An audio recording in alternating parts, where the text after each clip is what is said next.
Episode number 7422 of Awkward Conversations I've Had as a Romance Author. Retirement party a couple. And the topic of what I do for a living always comes up. My dad was explaining to people that I was an author, which is like fantastic. It's awesome. Like, thanks, Dad. Of course, the question of what genre I write in always comes up. I'm like, I try to start with like, oh, it's fiction. And they're like, oh, what kind? I'm like, romance. And I try to like leave it there. And one of the girls was like, oh, like what kind of romance? And I was like, oh, like mafia romance. And then one of the guys was like, oh, mafia? I like to read mafia. And I'm like, oh God.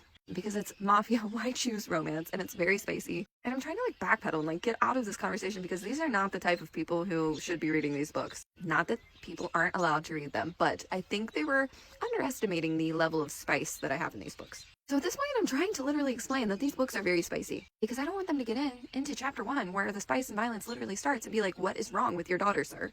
So I was like, hey, yeah, they're really spicy. And after some explaining, they were like, oh, okay, yeah, maybe not that. They're like, do you have any other books that we might like?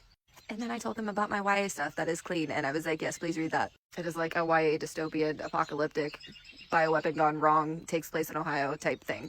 Tame, aside from a few F-bombs. But I would not be surprised if that woman goes home and looks up my spicy books anyway.